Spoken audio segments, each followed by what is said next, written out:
Two dudes reviewing the news, pop culture, video games, movies, and shoes. Quincy and Justin with a nerdy forecast.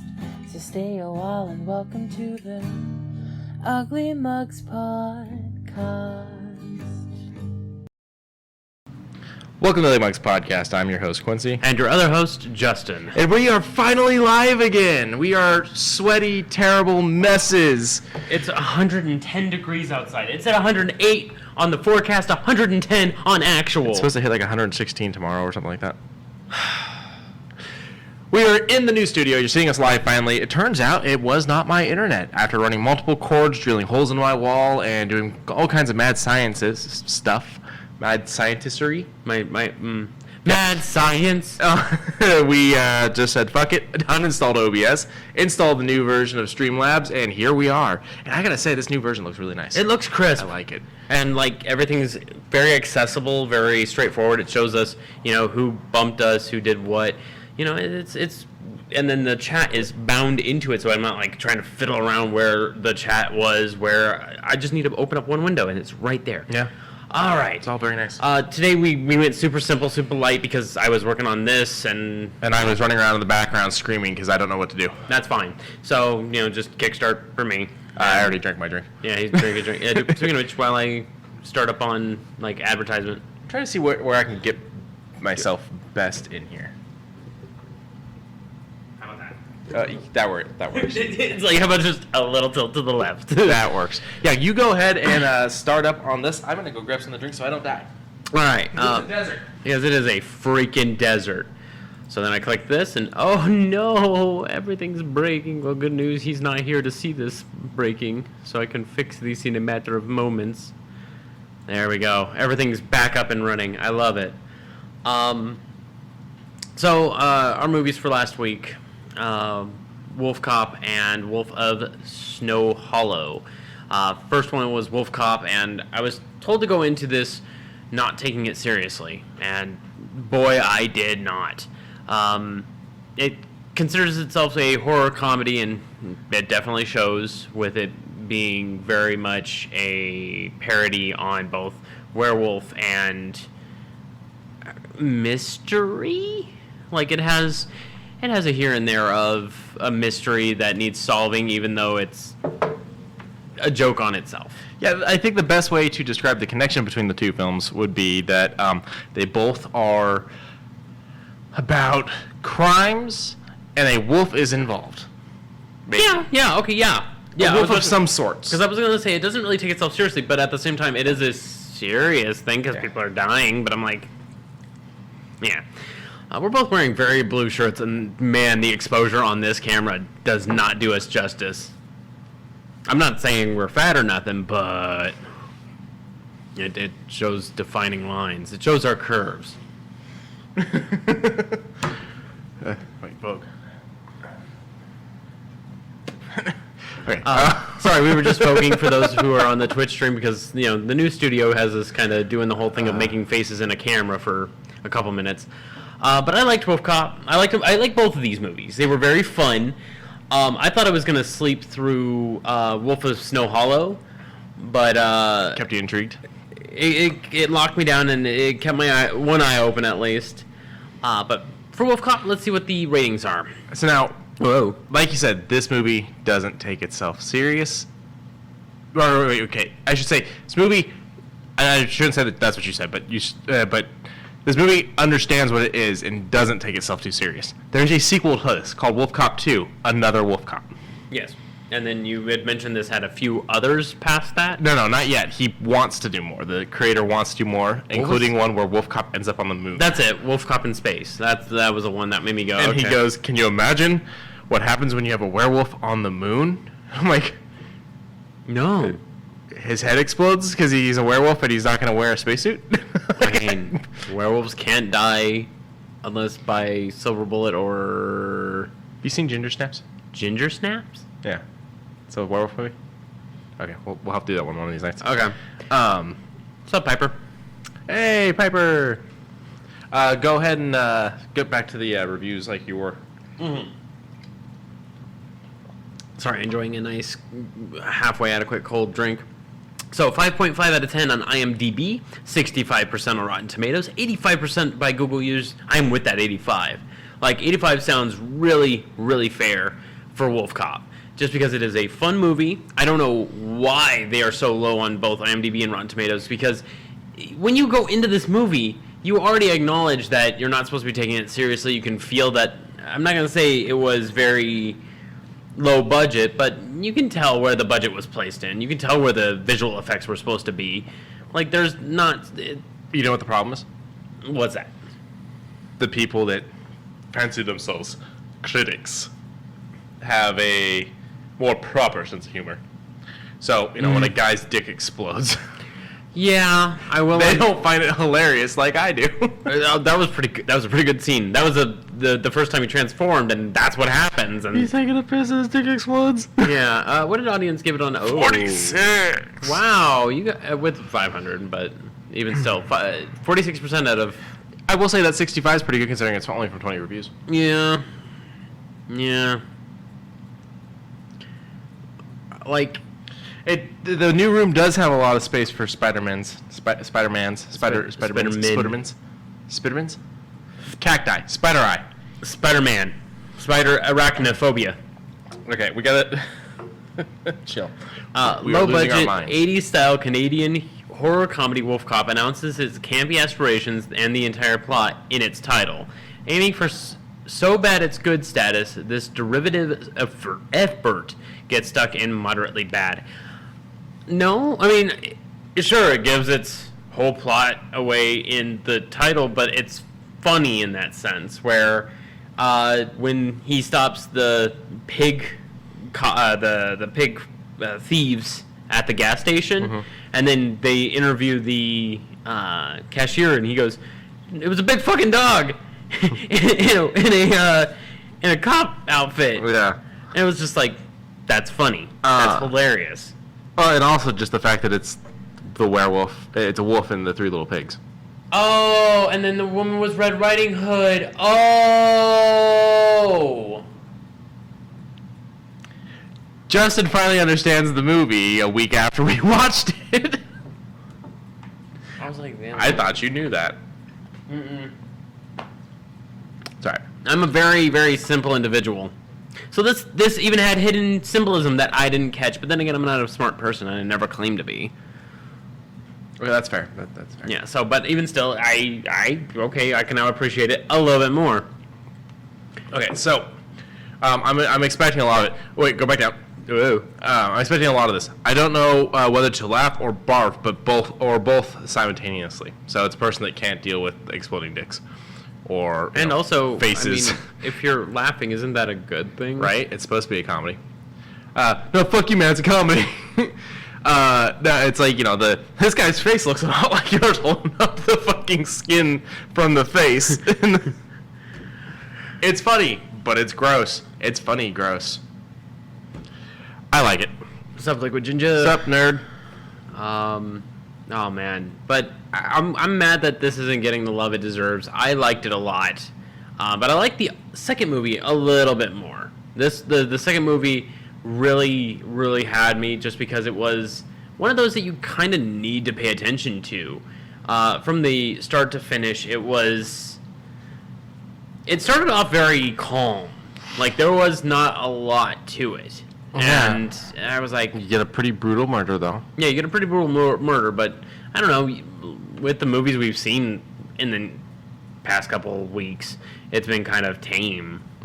And then you finally see, a mental breakdown. Just flat out, a mental breakdown. And then the shadow of just a guy who's supposed to take over his father's shoes, and the breakdown from that.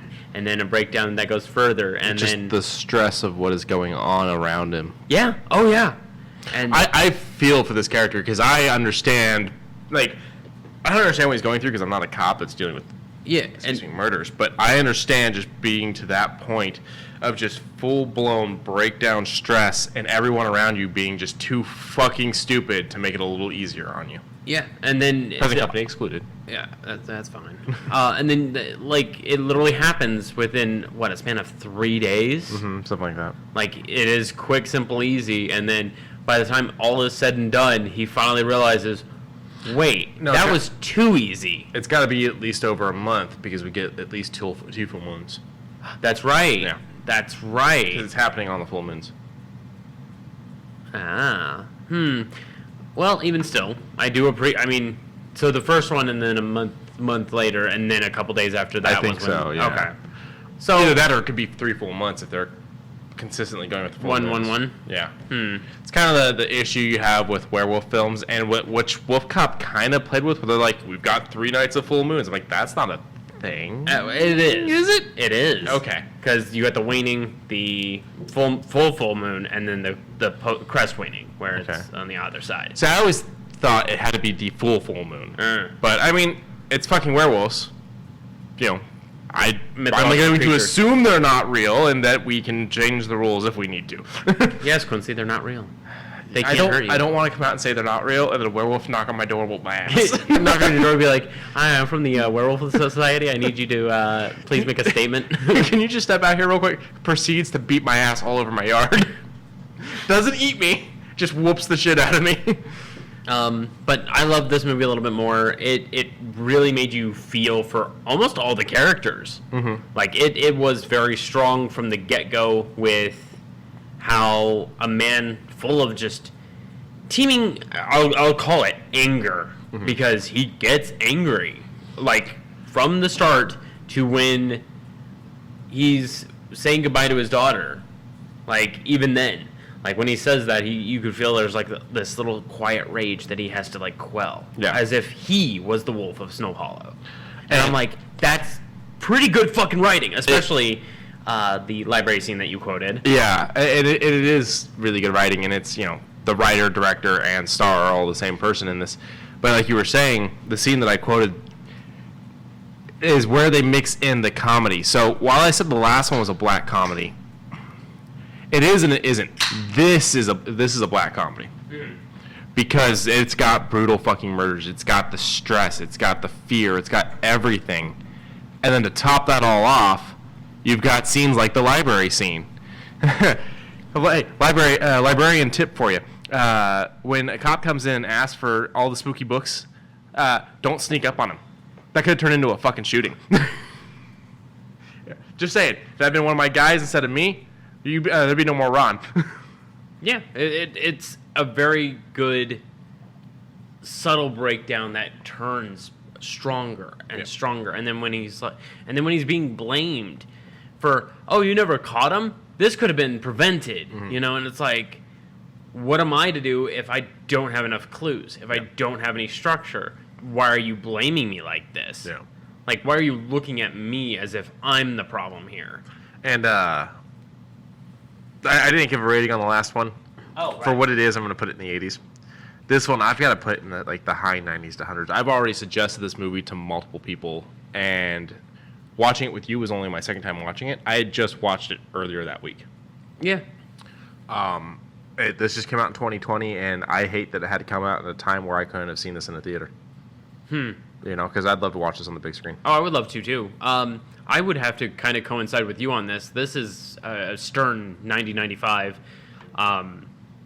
Hell, I've only seen 2 fistfuls of werewolf-style movies, and this one doesn't even give you that much of a werewolf, but this one's up there. This one's way the fuck up there. It's no, American Werewolf in London, but it'll do in a pinch. Yeah. But they are very different at the same time. That too. So, I mean, in breaking down on werewolf movies, you've seen American Werewolf in London. Teen Wolf. Teen Wolf. Ages ago, but yes. Which one do we watch? Oh, we watched The Howling with American Werewolf. The Howling. I want to see... Wolf Cop and now Wolf of Snow Hollow. I want to see just Wolf with Jack Nicholson. Okay, so we've been talking about doing that one for a while. Me and Lauren keep throwing that one around, thinking about doing it with you. And I think you'll like it if you can understand that it is not your typical werewolf movie. Don't go in expecting Wolfman. Don't go in expecting American Werewolf in London. It's different. Hang on. One of my scene things didn't work, but go ahead, continue. Oh, okay. So it's just it's a little different, but I think you'll enjoy it. And we definitely want to do it. Now that I know that you haven't seen Ginger Snaps, we got to do that eventually. There is a Joe Bob for it. If you decide you want to do the Joe Bob. Yeah, I would love to do. I love Joe Bob. Because he just did it this season. I've only seen 3 Joe Bob things, and I'm like, yeah, I want more Joe Bob. He just did it for this season. The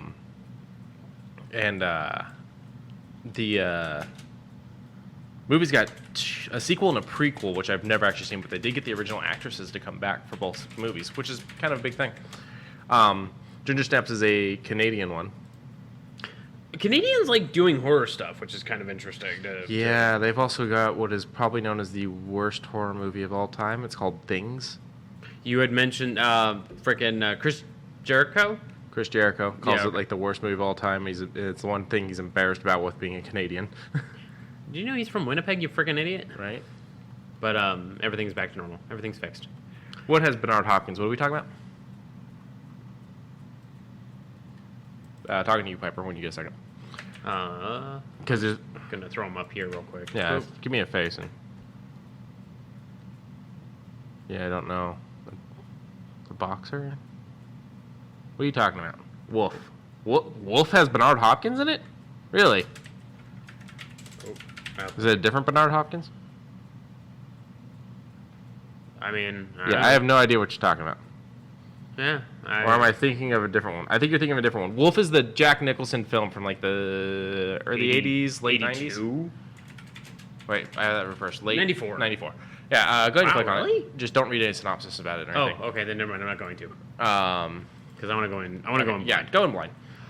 But back over to Wolf of Snow Hollow. Very good movie. Very good set pieces. Good structuring. The following of just one character and just the light touches around it. Beautiful, beautiful. Having it be written, directed, and just overall made in this style does stellar. Yeah. Over on IMDb, I'm kind of frustrated. Over on IMDb, they give it a 6.2 out of 10. On Rotten Tomatoes, they stick around to us, thankfully, at the 89%. On Vudu, it's 3.6 out of 5, which is roughly about 7.2 out of 10, which is all right. Yeah. And then a 79% by Google users, which is oddly low. But let's go see what humans think about this on Rotten Tomatoes, because our internet's working fucking fantastic. 65% from the audience, but only 250 ratings, but they still consider it fine. Put it in those 90s. If anybody that has like cable, it's currently on Epix, but I'm sure you can find it in other places as well. Another film you need to see, another werewolf film you need to see would be The Wolfman. Both the original ones and the remake with Anthony Hopkins and I think it's Benicio, but I could be wrong. Really? I think it's Benicio. What an interesting pair. I'm going to double check. Okay. Chad will probably let me know before I actually get there. Okay. But as far as, like, this movie is amazing. Let's see if there's any bad. Yeah, Benicio del Toro. Yeah. Right on. Let's go Rotten for critic review real quick. I said Anthony Hopkins. Why are you yelling at me, Chad? Playing a violent sexist cop for dark laughs is a questionable venture in 2020 when there is... Really? When there's little to no real catharsis, only violence and self-pitying brooding men. That's the joke. That is the main protagonist's problem. Is he has a father who's ill. He has, like... Okay, really quick. Chat was thinking Anthony Hopkins and said Bernard Hopkins. That's where the confusion comes in, and that's why Chat's like, Anthony! Back to what you were saying. Like, you have his mental dynamic of, my father's ill. I have to take over him as sheriff because he's kind of training me to be his protege. And then everyone is not exactly doing their job. There's murders going on that are happening in my town. Mm-hmm. It's a small town, so there's not very many people to look at. people are saying it's a wolf when it's got thumbs. You know, it's this whole entire major dynamic, and he's just breaking down to the point of just mentally instability, and it makes you. There's probably a brief bit where the audience, like I thought about it, where there's time differentials where he could have done it. Mm-hmm. But then when they showed the murder, the number 2, when he's doing something while number 2 is going on, I was like, damn, that would have been really good if there was just something to take him away to make it seem like maybe there was that possibility. The one thing I'm not... So, violent, I get. The sexist cop part, I don't really get the sexist part. He doesn't like his ex-wife, and he snaps off at her a few times. But the one really female deputy, he keeps kind of trusting with a lot. Yeah, he has her close up the crime scene, to which she says she can't do that, and he's like, just do it. Do it. Like, which is kind of... It's his stress and the fact that he can't be there to do it, but it's also like no, you fucking can. Yeah. Like, you fully have that ability. Like, I know you can. Like, do your job. I don't know. The sexist part, I'm not entirely sure I got that part. And then this other one says the novel blend of action, comedy, and horror and mystery, undermined by Cummins' particular off-putting performance and other eccentric choices. I feel like the people who are taking issues with this character have never been this stressed.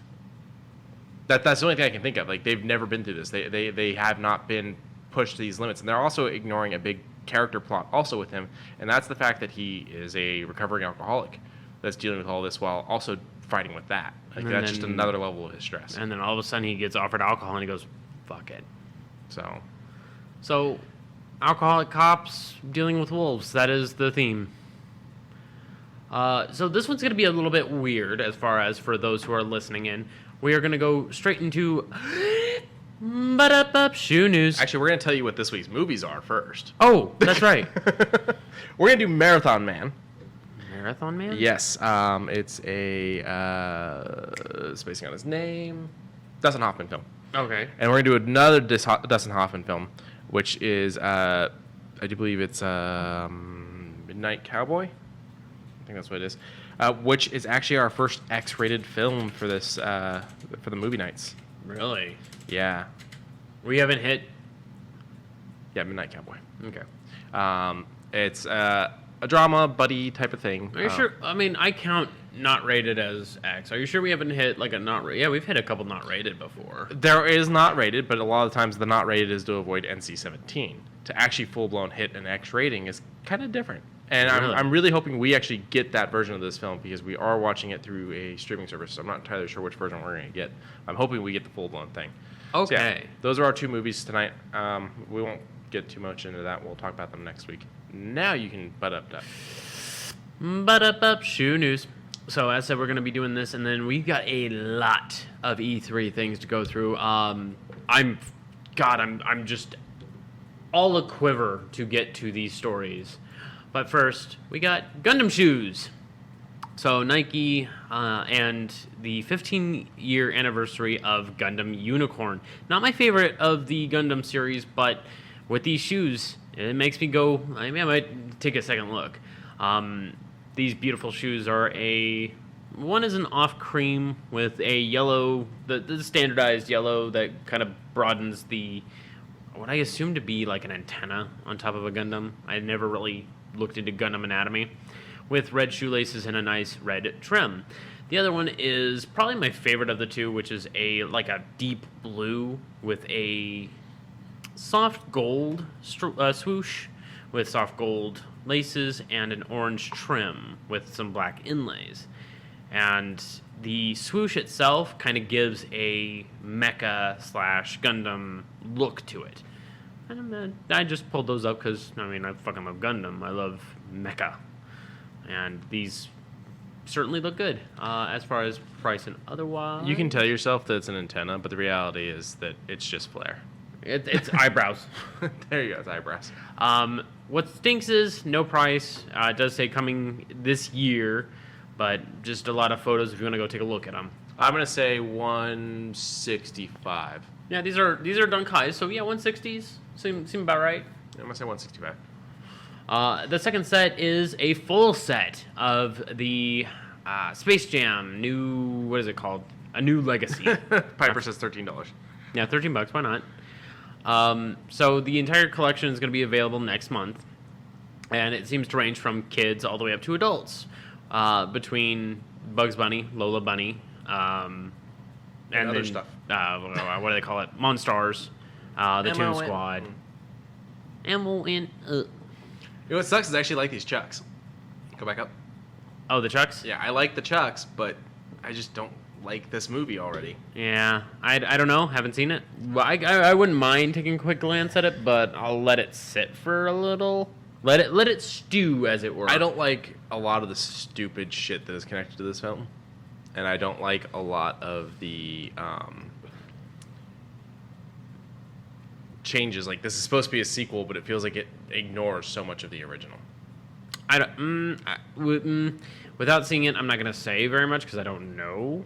I'm not gonna pretend like I know, but I'm happy that they're at least promoting merch. I mean, the merch doesn't look bad. Yeah, the merch looks good. The everything takes good. Back to the days of Warner Brothers stores.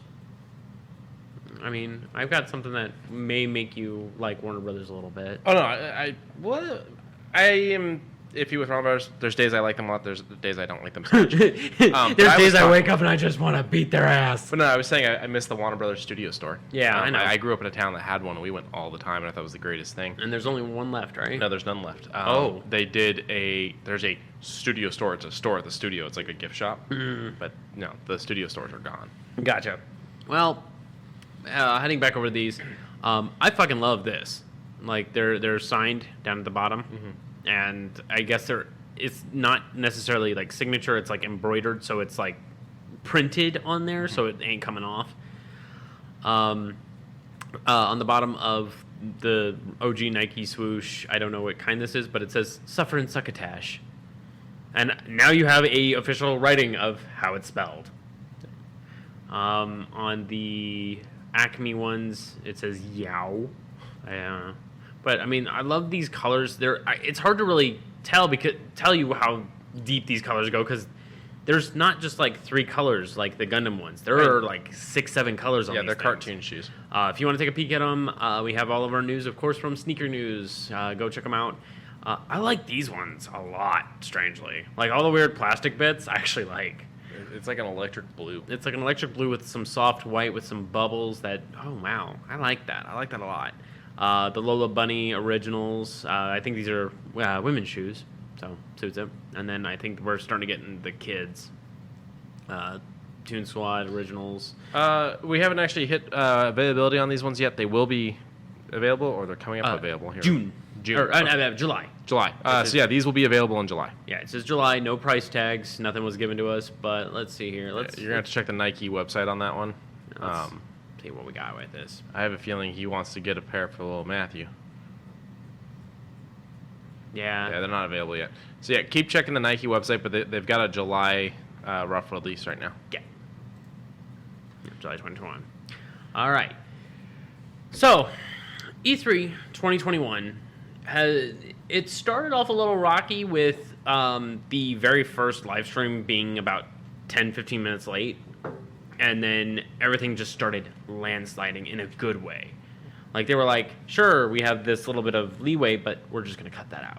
Everything's going to be fine. Everything's going to catch back on time. Everything caught back on time, and everything looks so god dang spectacular. The first announcement that I woke up to yesterday, day before yesterday, I should say, for work, is I roll up, pick up my phone, turn off my alarm, and smack dab, right in my face, Elden Ring. Now, do you know what Elden Ring is? No. So, as you know, I'm a fan of... Is it a really old ring? Yes. Okay. As you know, I am a huge fan of Dark Souls. I have got Dark Souls tattooed on my body. From Software has made an open world Dark Souls. That sounds like just dying in front of people. Pretty much. I am here for this. I am excited for this. Where did I... That sounds like that sounds like PvP with less steps. Yeah. Where is that? There he is. Well, you said open world. You didn't say online, so... Yeah, well, I mean, I just almost lost an entire microphone, everybody. Tightening. We are fixing all of this. Doo-dah, doo-dah. Everything is on the fly. Oh, ba-doo-dah day. Chat said good save. Yeah. All right, go. I'm sorry, did that say George R.R. Martin? Is this the one he worked with them on? Yes. Okay. Hi.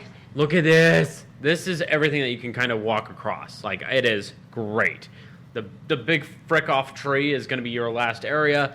Everything seems to be kind of like medieval meets cosmic horror meets kind of like the whole Norse putting on the deer head and, you know, having like druids be one of your main antagonists for a certain area. They said this game could be upwards of 45 hours. And I'm like, 45 hours? Okay, but I got important questions. Can your horse die? No. They're saying that your horse is going to be a staple. Cool. And with the horse being a staple, I'm like, you don't even need to tell me. Like, all these beautiful pieces are going to be amazing. They're saying that there are going to be a couple areas that are going to be connected to Dark Souls. And I'm like, you tell me and Orlando's going to be in it. Well, it looks like I'm here now. He's got a lightsaber. Yeah, he's pretty much got a lightsaber. And then that apparently is your new level up girl. And then fucking flying horses. So this is going to take a few pages from Sekiro, Shadows Die Twice, where you have, like, movement to get you in, and it has, like, cooldown, and then there's your PvP right there. And then, white dragons that are weird. And see, that lightning bolt that the dragon just caught was supposed to be in the main story of a creature that was from before time. And then when the lightning bolts came, it was one that managed to stop them with their hand. And I'm like, so we're getting more Dark Souls lore? Like, That's what you look like. that is me. Like, I am here for this entire game. I will probably go out of my way to probably put in a vacation just to play this game. I want this game. We got hexes. We got cool skull deer that are running around. We got insanity. I want it. But that is what I woke up to. That is what I started with, and that's what I'm starting with on this cast. But there is so much more. You guys can't see all these tabs, but there are so many tabs. Now, if this is connected, there's so many things that don't look Dark Souls-like. So how do you feel about that? With the connectivity of Dark Souls, then you also have connectivity of Bloodborne. Bloodborne connects in very loosely to the fact of same universe, different world. Did you kill the werewolf at the beginning, or did you just run around it and leave? Oh, at Bloodborne? Yeah, I ran around him. I realized when I punched him twice, I was like, not gonna waste the time. Flip, open up the door, ran up the thing, died went up 20 times trying to fight that thing before finally fucking killing it. Because I was insistent. I was like, no, this will be my first kill. Okay. I mean, sure. But I enjoyed all of Bloodborne. I would love to see Bloodborne on the PS5. That would make me, cool yeah, with and the up frame rates would be lovely if we could actually, fucking get them.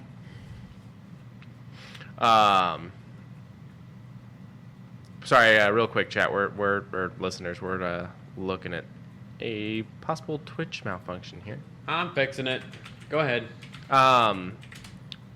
Getting Bloodborne on PlayStation 5 would be fine and dandy. The problem is that neither one of us have a PlayStation 5, so it's a little pointless on that part. Yeah, but I would love to go out of my way to get one if I get Bloodborne and Bloodborne 2. If Bloodborne 2 is announced, I would definitely go out of my way for one. I mean, but I wouldn't spend that price tag. Yeah, I was about to say, like, you're talking like $600, and then you got to figure out the price of Bloodborne 2, and that game's going to come out at $60 fucking at least, if not 70. So yeah, it is Twitch. Because nothing's here. Okay. So, Piper, what you contacted me about, that's a Twitch issue, not an us issue.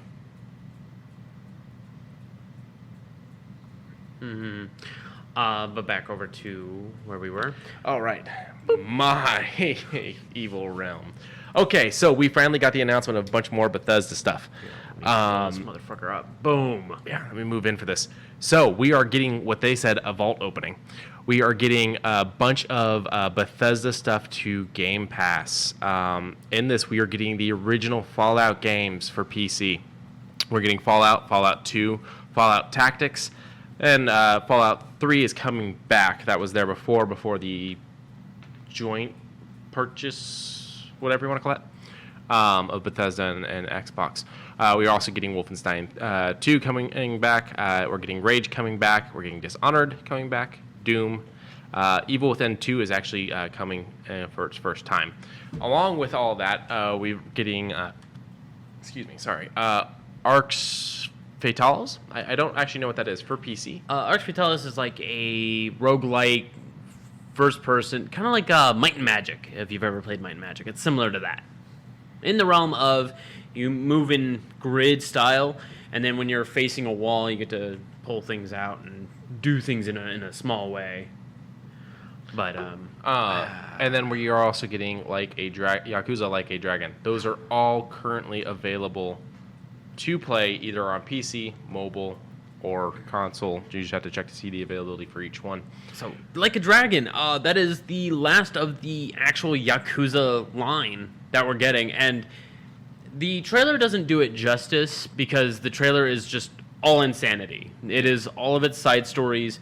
The main story, from what I've been told, is beyond serious. It actually pulls at a few heartstrings. It makes you actually feel for the main character. My issue is going to be staring at that hair while he's sad. Well, believe it or not, he doesn't. Well, at the start of the game, he doesn't have that hair. At the start. Yeah. Oh, he evolves, and like, I like this character. I really do.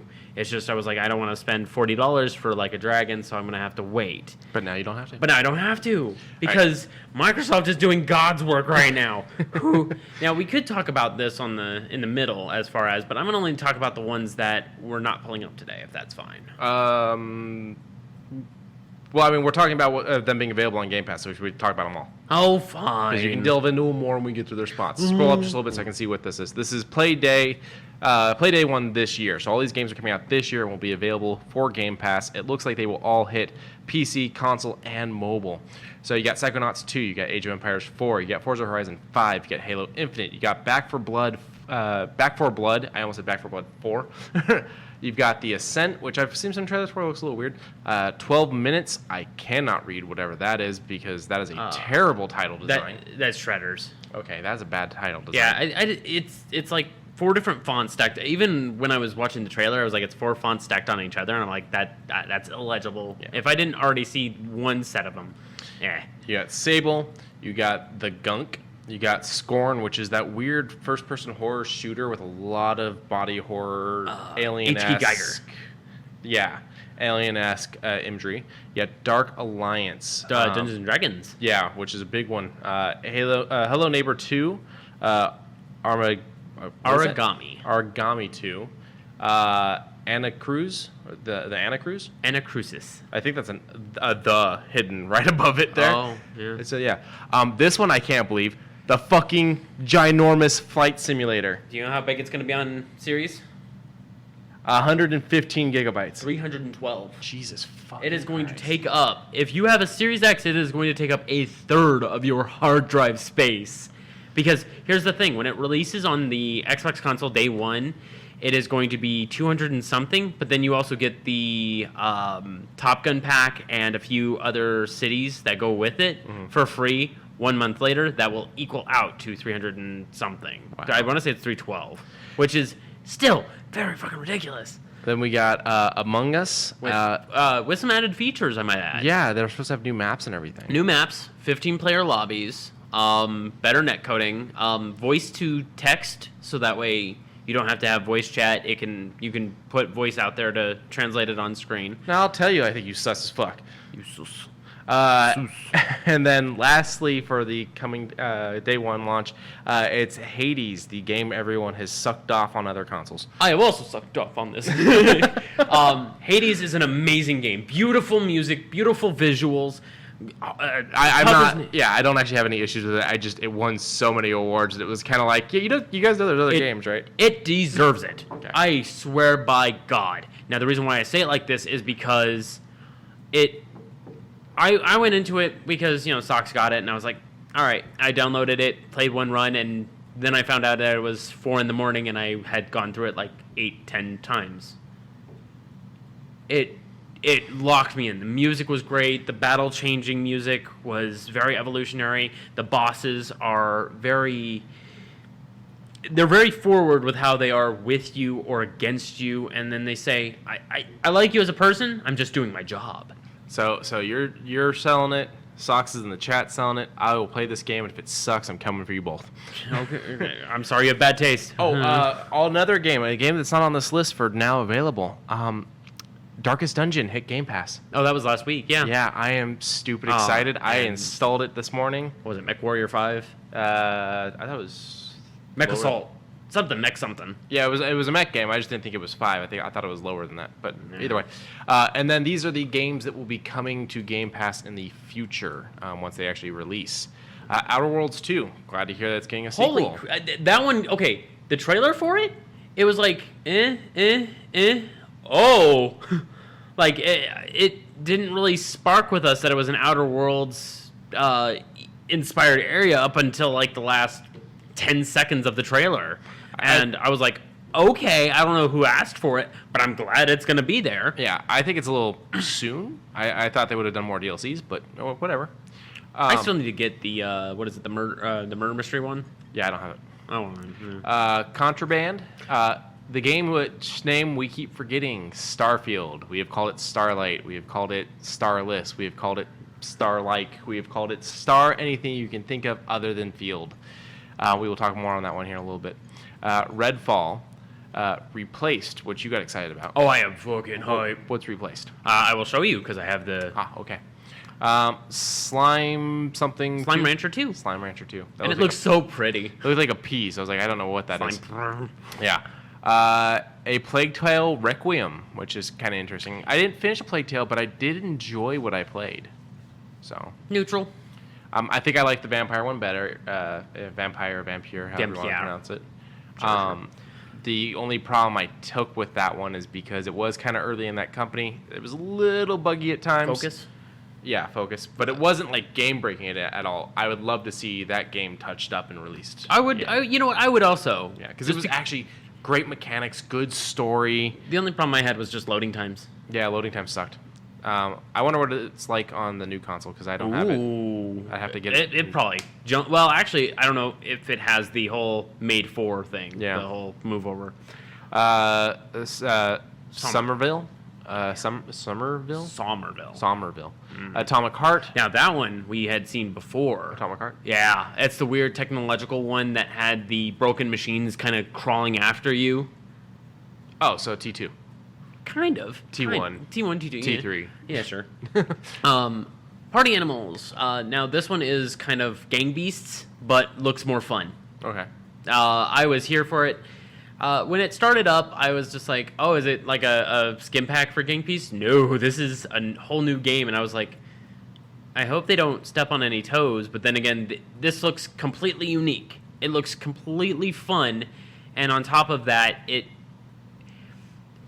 a tiger walked over to a bear and hit it with a stun gun, and you just see its body go, and you see its skeleton all in a jokey manner, and I was like, that looks fun. I don't know why, it looks more fun. I'm appreciative of that. I can't read that bottom one. It is. I will brush on it here. EU. Okay. Euden Chronicle. That one and the remastered edition, which for those who have played, let me close out of that. For those who have played like Suikoden, this is supposed to coincide with that. Suikoden is like an old 1997, 1998 PlayStation 1 game where you explore a giant world, recruiting people, and like you can recruit chefs for your castle, and you can use them to fight, and this, that, and the other. And it's like you and 80 other of your companions can go across this vast world. And so this kind of continues that story with Suikoden. I think I'll stay here. You go there. You go this way. I'll go home. Yeah, there you go. And I can't read the second one either. This one here? Yeah. It's the remastered one from ages ago. So it's the new one, and then the remastered. Gotcha. Okay. And then, get out of here, Stalker! Yeah, Stalker 2, which we've talked a lot about recently. We talked about it, It's nice to this know one- that it's coming to console. And this one actually has some gameplay. Sorry, not console, coming to Game Pass. Yes. We knew it was coming to console. And there's some gameplay with it. It looks very shootery with less mutations. I was hoping for mutations because stalkers are supposed to be this... I don't know. When I played Stalker Clear Sky, it was talking about how a few stalkers went through light mutations, such as like not like new arms or anything like that, but like one of their eyes could see in the dark, but their other could not, and it was like hurting them every time they had to look in darkness. And I'm like, that sounds like a good give and take power, you know? Mm-hmm. But whatever, it's fine. If we don't get anything like that, I'm not going to be too mad, because you kind of also have to go into this area where there's an anomaly, where there's like floating debris, and then a creature comes flying in, and then it explodes. And then you have to investigate what happened to it. It was Taco Tuesday. It was Taco Tuesday. Oh, yeah. Oh, yeah. Me on Taco Bell.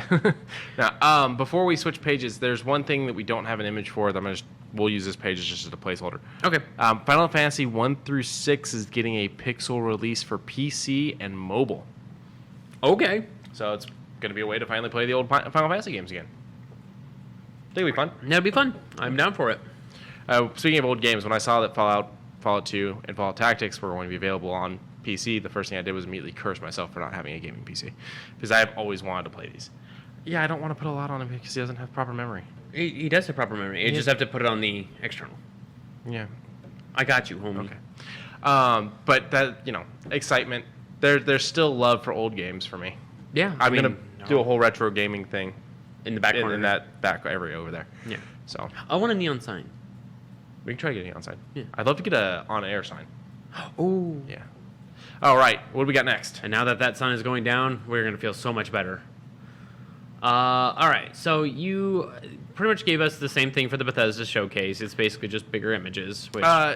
yeah, which actually made me realize how many of these games I didn't know were connected to Bethesda, or did Bethesda just cover a lot of shit that wasn't theirs? It was Xbox Bethesda. Okay. It was they were coinciding. They were kind of like going 2 games Xbox, 1 game Bethesda. Gotcha. 3 games Xbox, 1 game Bethesda. But the reason I grabbed this is because we have more concrete dates here. So June 13th for Like a Dragon. Let me blow it up for you. June 22nd for Dark Alliance. Holy crap, my eyeballs. I am actually super surprised. I thought it was going to be like a couple months from now, but boom, both of these games I wish were going to be on my vacation. Well, I'm getting one on my vacation, luckily. I'll continue on the list. I'm sorry. No, you're fine. July 29th is The Ascent, which you said was strange. I never saw this one. What is it? Give me like the quick... I honestly can't tell you. I watched the trailer one time and went, and kind of moved on. All right, so if you're moving on... I think it might be a top-down That's shooter. right. Yeah. And it was... The character was fully illuminated, but the world around them was dark. Yeah. That's right. That's that one we saw. Hades on August 13th. Get ready. August 19th, 12 minutes. Do you know what that's about? Not at all, but I have a feeling it's going to be a really fun concept. It is a very fun concept with William Dafoe. Nice. And John Mulaney. John Mulaney. Cool. I know names. And you spend 12 minutes, figure it out. And you're like, figure what out? Figure it out. Every 12 minutes, you loop back, Groundhog's Day style, where you have to figure out what it is. Interesting. And there's so much concept to that. The Anacrusis, I see a woman with a weird laser gun. We don't know much about this one yet, but we're looking at fall for that one. Yep. Same thing with Scorn. Scorn, which is the Geiger style. October 12th for Back for Blood. I saw the gameplay for this, which I will pull up later on. I'm here for it. Like, I saw all of the weaponry and how clean those guns looked, and I was like, you know what? I was skeptical, but now you got me because I get it for free. So, okay, all right. Shredders, I saw it, and I was like, oh boy, it's going to be hopefully another SSX, and then I saw how slow it was. Yeah, well, that's December. Among Us still just says 2021. I'm starting to feel a little jerked around on that one. Yeah. Hello Neighbor 2 is 2021. The Gunk is 2021. The rest of these we already knew they were just this year.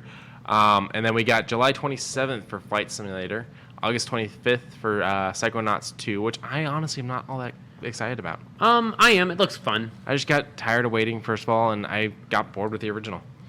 October 28th for Age of Empires 4. That's correct. I had to break down the damn Roman numerals there. And November 9th for Forza Horizon 5. I'm excited. This is in Mexico. Nice. And there's actual landmarks that are painted. Like, there's an area in Mexico where there's like murals and whatnot of like a tapestried bear, and it looks really nice. I'm excited to do that. And then in the holiday, which I think during the conference, don't quote me on this. During the conference, I want to say it talked about November being a release date, but don't quote me on that. It probably will be so they can hit Black Friday. Yeah. Speaking of holiday, though, For there Halo was Infinite. another... Yeah, for Halo Infinite. Speaking of holiday, though, there was another announcement for holiday. What's that? The Series X mini fridge coming this holiday. We are getting one, and we are putting it in this room. Sure, man. I mean, yeah, sure. I'm just like, wow. If I can't have the full-size one, I'll at least have the mini. That's fine. Let's go ahead and close out of those. So this is the Starfield trailer. When I watched it, I was like, cool. I looked at the engine. It is not Creation. Thank God. It is a new engine. It is currently under the series number. So it is 1158 something. So I'm like, cool. It's a build number. I don't know. Is it not like? Is it maybe Elite speak? I would have to look at it again, but I don't think so because 2 1s at the beginning would be fair 2 point. L's or an IL. I don't know. I had a nightmare. There's a bunch of 1s and 0s. I think there was a 2 in there. 2 doesn't exist. Don't worry. 2 in binary doesn't exist. It can't hurt you. It's a pretty trailer. It is very pretty, but when at the beginning it said it was a gameplay trailer, I was like, or no, in-engine gameplay trailer. I was just like, no. I'll get to you in a second, Piper. Let's finish talking about Starfield. It's a pretty trailer. I see a lot of story elements, but for a game that we have been talked to about how many fucking times? Like the last time they actually like leaned in to mention about it, and we didn't get anything for Elder Scrolls except for Elder Scrolls ESO. Online.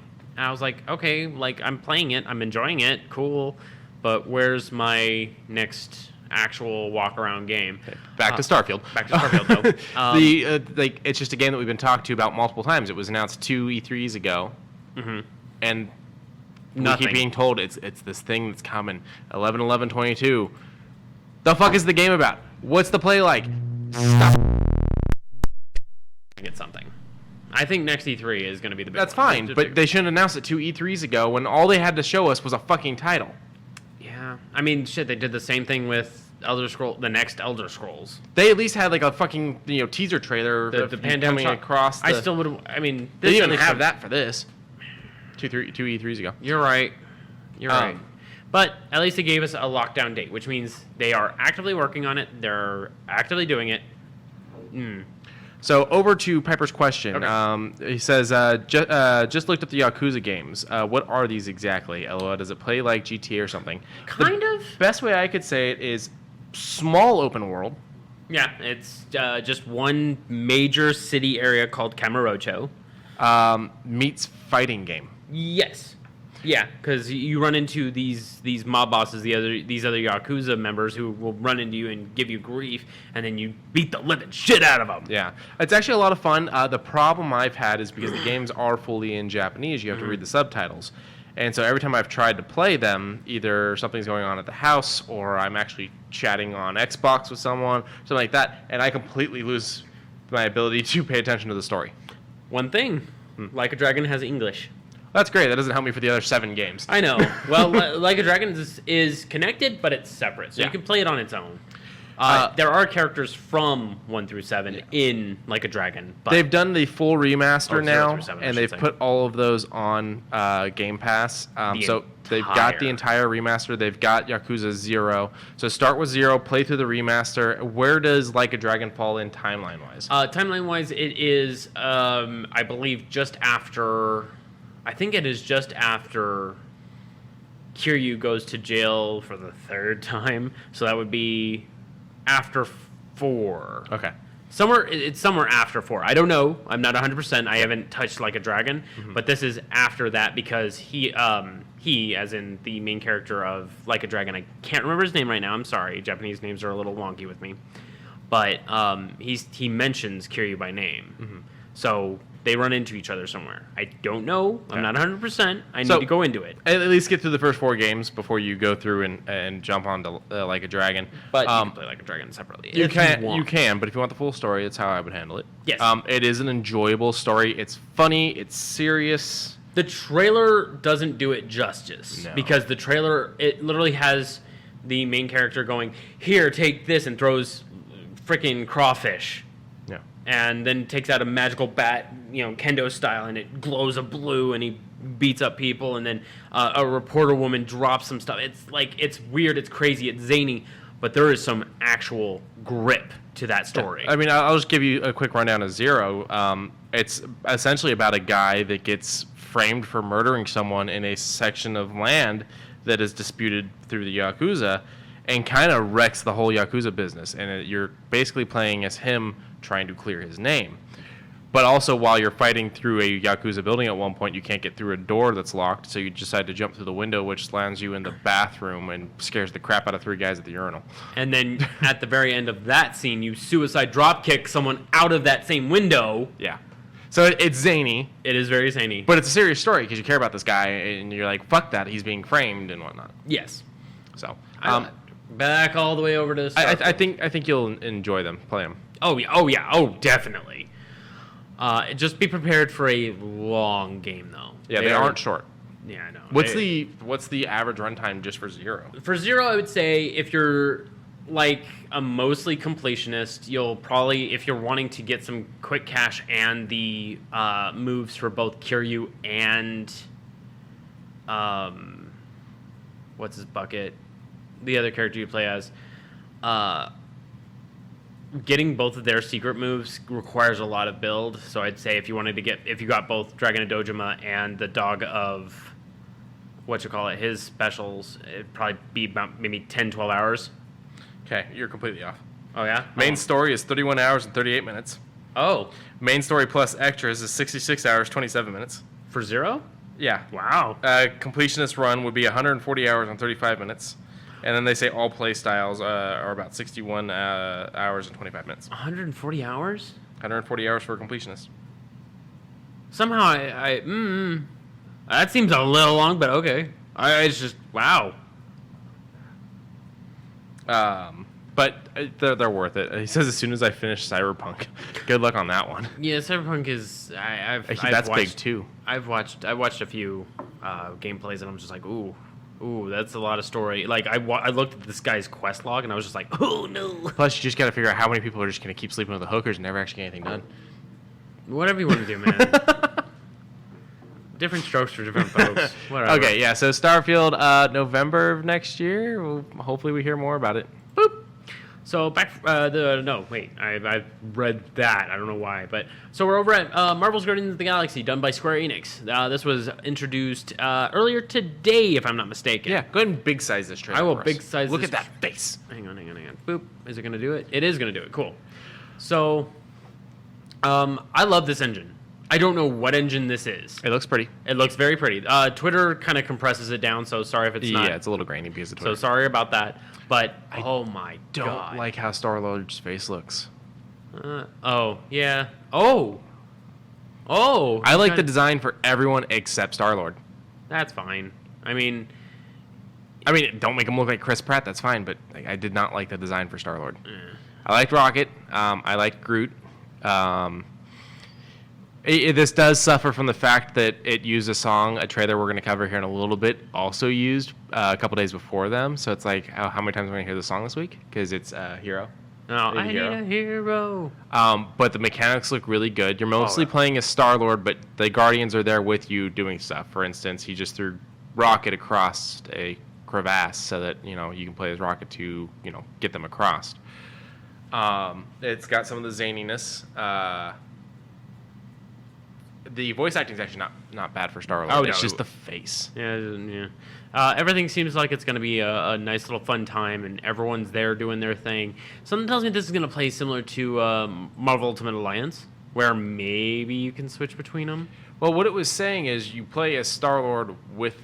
so you are Star-Lord with the Guardians. So I think it's your Star-Lord, but there's things you do where the Guardians get involved, or maybe for certain things like you need someone to fit into a tight place, you play as Rocket, things like that. But primarily, your Star-Lord is what I'm gathering from this. Okay. But it's still early. We'll find out more. And I mean, it looks like it has a lot of story, a lot of depth, Yeah. a lot of connectivity, because you see them quarrel, and then at the middle of the trailer, they kind of like, huddle together, and they pull it in. They go, you know what? Sorry, guys. Sorry, we argued. And then next scene, they're arguing again. So this seems... Cosmo! Yeah, Cosmo. Sorry. It's okay. This looks like it's going to be a fun game. A space llama. Did you see the space llama? I didn't see the Space Llama. You had to back it up that far. Oh. We also got Mantis, an interesting look at Mantis. Cosmo. Groot's holding it. Right there. Space llama. I am Groot. One of the jokes we missed towards the beginning was that they're called the Gardeners of the Galaxy, and Star-Lord looks down at Rocket, and he's like, Rocket, really? He goes, yeah, I shouldn't let Groot fill out the paperwork. But October 26th, this is coming soon. This is another part in that Marvel Square Enix deal. We heard nothing about this until now. I think it came from how badly panned Avengers was because people did not react well to early footage. Like, people were like, this looks fucking terrible, and took it as that's what the game's going to look like at launch. Like, people trashed them for the way Black Widow looked in that trailer for fucking months. Yeah. So I think they waited until they were just about ready before they said anything this time. Okay. Yeah, they're like, you guys want to bully us and call our game bad, even though it's just sold pretty good, actually. It didn't sell that well. It didn't? Really? No. I love it, though. I don't agree with a lot of the complaints. Well, okay, it may have sold bad, but I guess the... I enjoy the story, I enjoy the gameplay. Okay. But, I mean, I'm one person, so, they can't just make games for me. They could, but wouldn't make. There'd be no money. Yeah. Boop. So I already watched a little bit of this trailer, and I am excited for this one too. It is Evil Dead the game. It looked like it was going to be just a nice little third-person shooter type of thing, and I was like, I mean, we've already seen a bunch of these with and then this happens where he takes the fucking shovel and just pries the head off. Yeah. And I'm like, so you're really going to get me just off of fatalities alone, aren't you? So the way this one works is, first of all, Bruce Campbell is voicing good old Ash in this. I won't say Groovy Bruce, but that's Bruce Campbell. And it's bringing heroes from the different... Ash first? Yeah, Ash first, I guess you could say. It's got a knight from Army of Darkness. It's got the female heroine, whose name I can't think of right now, from versus the Evil Dead. It's got Ash, and it's got a couple other people. And basically it works a lot like Dead by Daylight or the Friday the 13th game, but with a twist in that you get to fight back. Yeah. So you've got Ash with his boomstick and his chainsaw. You've got someone with a shovel. You've got the knight with a fucking sword. You've got a shotgun, another person in there with a shotgun. You got plenty of weapons in this to fight the Deadites.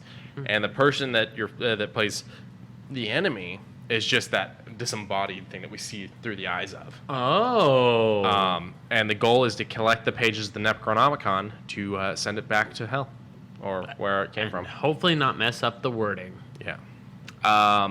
There's multiple maps. It looks like it's gonna be a lot of fun, and it's Bruce back again. Yeah. So that's a big thing because he said he was retiring from the character, and then he went on to do this. Groovy. Oh, we already talked about that. So this got me fucking hyped. So make it big. Make it big. I'll make it big. So, not gaming, but Kevin Smith threw it out. He threw it out there and said, "Here, Netflix is gonna be doing this. Bam! It is motherfucking by the power of Grace. Go, Masters of the Universe." Revelations? Was that what? I think it was Revelation. Yeah. I'm gonna let it play. Yeah. After 40 years. I mean, the only thing we got in the difference was She-Ra. Yeah, and the She-Ra one is actually they ended that series. Yes, they did. So this is its own thing. It is Revelation, Master Universe Revelation. Okay. But So everything looks good. yeah, we've got Chris Wood as He-Man. Yeah. We've got Diedrich Bader as Trapjaw. We've got Kevin Conroy as Merman. We've got Liam Cunningham as Man-at-Arms. You got Susan Eisenberg as Sorceress. Sarah Michelle Gellar as Tella. Mark Hamill as Skeletor. Lene Hattie as Evil Lyn. Phil Lamar as Hero. Justin Long as Roboto. Jason Mewes as Stinkor.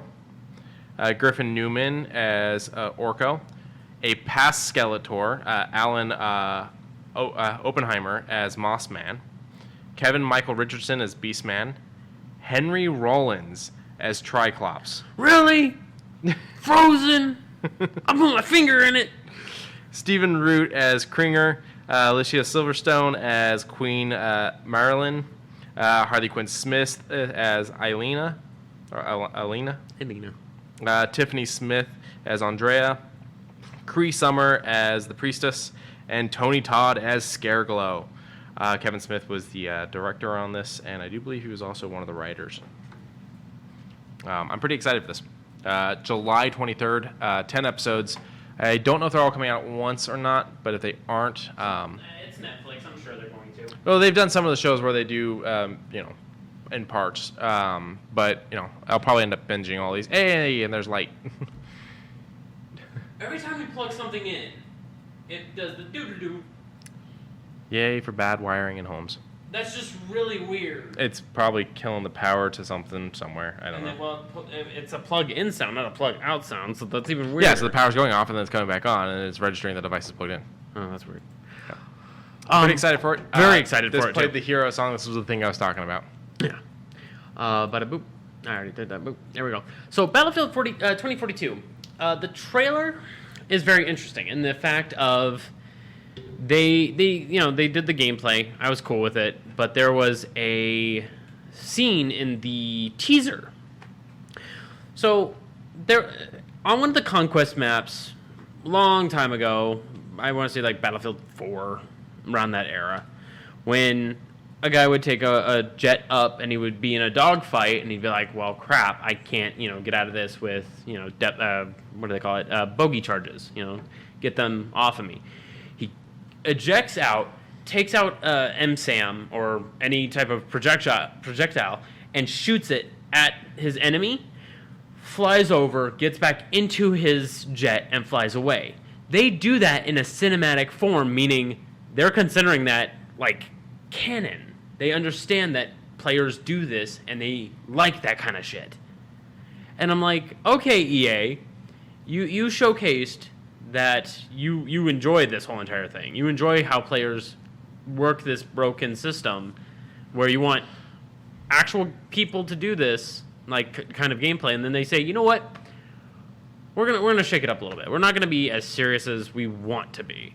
So that's why they add in a little bit more of the Frostbite engine. They're working it a little bit more with a fucking tornado that comes in the middle of the map. Serious question. Yes. Do I need to buy a loot crate to get the tornado because it's EA? No. Believe it or not, the battle packs will be all cosmetic. Okay. You can unlock your guns naturally, as before. You can unlock all your guns early if you want, but everything is earnable. If it is like that, see, they're not wanting to take very much seriously. They say you want vehicles up on the roof. Fine, you can summon vehicles up on the roof. It looks like a blast. Oh yeah, I'm here for the campaign because this is going to be future activities. And then here's my favorite part of it all, where he just goes, instead of a parachute, you get a wingsuit. Nice. They're wanting more action-paced gameplay. They're wanting quicker pacing. They're wanting this tornado to actually be a problem, which it is, because if you get caught up in it, you've got to understand how to, handle it. Yeah. Because you're in a fucking tornado. And on this map, there's a third party fighting you. There's AI dropping bombs on you guys. So it's not just you and your enemy, you and the other players, there is literally you, other players, and CPU from high up dropping shit. Mm-hmm. And I'm like, that's great. That's amazing. It would be a little bit haphazard if you just got in the mix, but, I get it. Yeah, October 22nd. Not bad. Yeah. The trailer had a little bit more, like the teaser trailer had a little bit more of the what could possibly be done in this engine. They had not this map, not the one with the tornado, but they had another map where a building was toppling over and you can go through that building afterwards. And I'm like, okay, all right. But can I flight suit and hijack someone else's helicopter? Yes. Holy shit, I was joking. Really? Yes. That's awesome. It's not exactly the way you were planning it. You kind of get into the passenger side and have to kind of take them out a la PlayerUnknown's Battlegrounds. Okay. But I believe you can. Here we call it PUBG. Yeah, PUBG. But I'm here for Battlefield. I may not be online too often grabbing my guns, but But as we have the EA games through Game Pass, we do get a discount on EA games. So there might be a discount on this when it comes out. Yeah. Okay. But so this one here kind of frustrated me. Make it big. Make it big. I'll make it big. I'll make it medium. How about that? But yeah, no. I just think that looks better on the... Oh, it does. So, Vampire the Masquerade. I played one round of the tabletop game. It was fine. I enjoyed it. It makes Nosferatu too difficult. Oh, God, does it? Well, actually, in the tabletop game, it makes it a little fine. The computer game makes them unbearable. But looking through all of this, I was like, okay, you're giving me a teaser for more creepy stuff. I'm cool with it. I would like to see some gameplay. I don't know. This is Swan Song, which is one of two video games that are coming out for this. Yeah. But one of 3 games total that are coming out when you count the new board game or tabletop game. Yeah. So I don't know. Just kind of stuck in this weird thing of making more trailers but not releasing anything. Yeah, and this. It's not like Vampire the Masquerade has the best reputation for giving a good game. Think about how broken the original was, and fans were what fixed it. You are correct. So I worry when this IP is just dropping more and more trailers for more and more games, and we're not getting anything. We're not really getting anything though. Yeah. What's next? Next one is Eoden. I talked about it a little bit when we were talking about everything else. So Suikoden, where you get to enlist a lot of people, and with every person is a submission where you can go and do their thing, where you can figure out their stories. And there's, I want to say, 100 heroes, because that's what it's called. Eoden Chronicle 100 Heroes. So you can enlist 100 people and go through their trials. I want the guy with the shark head. Yeah, there's a guy with a shark head. I want him. There's a guy. I think he's a chef. I don't care what he is. I just want him. Okay. The animations look so fucking crisp. This looks like it is a little bit. What is the game that just came on Game Pass? Octopath Traveler mixed in with a nice, more crisp art style. I'm here for it, but it even talks about the more action-y style one, which is called Eoden Chronicle Rising. It looks like a little hack and slasher, but that's coming sooner than the 100 Heroes. Yeah, but in both those, like we mentioned, will hit Game Pass. Yes. Rising coming 2022, and 100 Heroes 2023. Boop. So this one's a cute little trailer. When I was watching the Microsoft do it, I was like, Monomi Park. Oh, okay. These are the guys that did Slime Rancher, and then I was like, cool, sick, and I was like, ooh, are we getting like a boating game? I never played Slime Rancher. Okay, very fun, very relaxing, time consuming, but very relaxing. And then I was like, oh, okay, and then I saw that and I was like, okay, Slime Rancher DLC.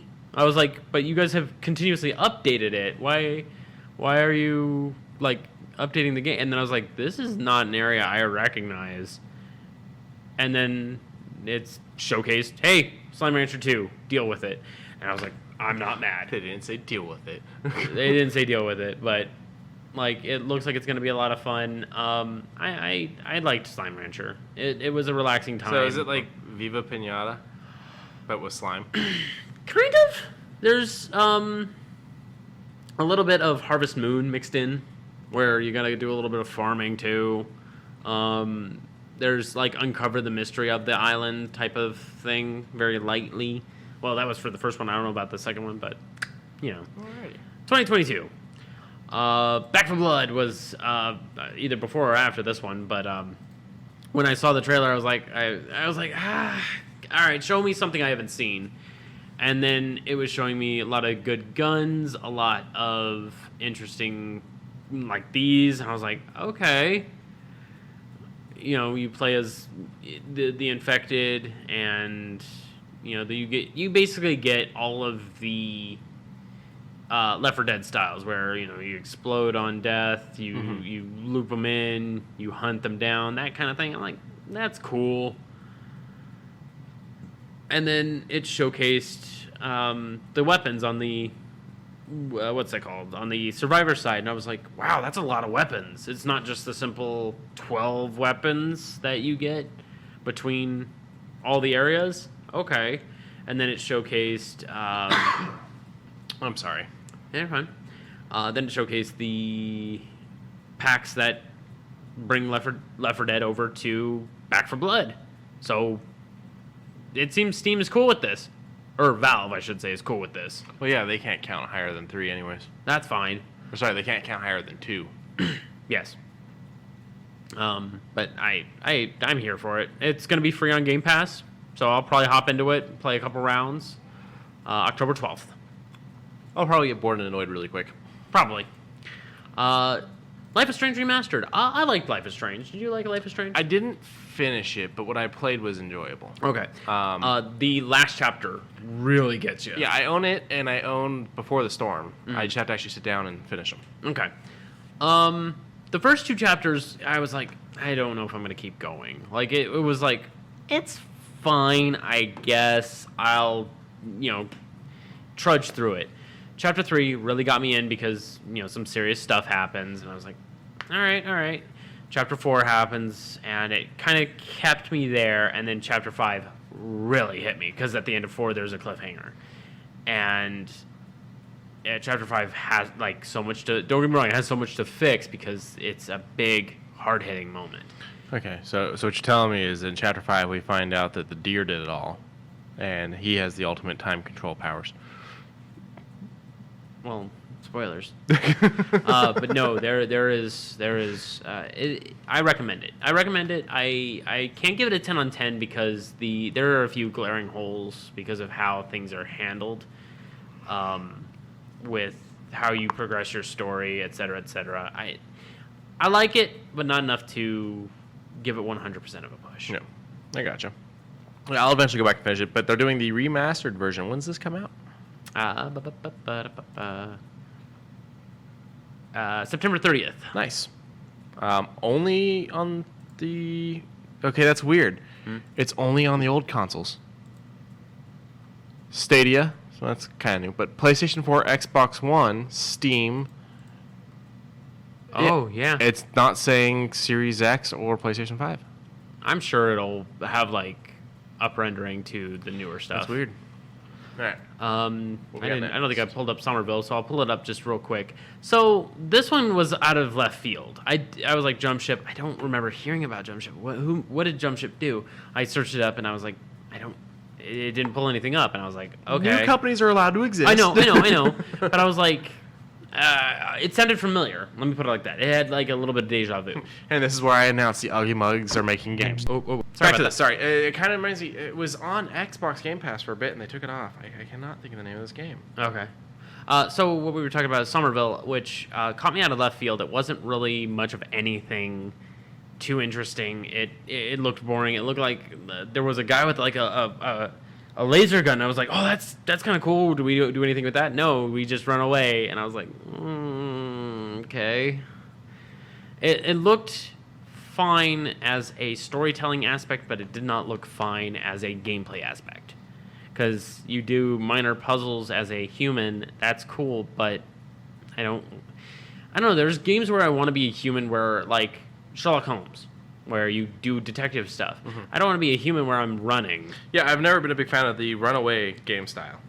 I mean, there are a few games that do it right, such as Hello Neighbor can do it right. Yeah, I didn't enjoy it. Well, I know you didn't, but I'm just saying, like, it can do it right as of, like, you have things to throw in the way of the guy, so you can at least do puzzle things. There's small things you can do. Grounded got an update called the Shroom and Doom update, where now you get achievements. There's a new raid boss. To me, Grounded just seems like it's Ark, but brought down. Or Minecraft. Yeah, Minecraft, a little bit of crafting, a little bit. You just made me think. Did you hear about the big Minecraft update? The caves and Oxenfree was the game. Oh, okay. Yeah, well, Oxenfree was more fun though. I'm just saying the look. Oh yeah. Reminded me of Oxenfree. Okay.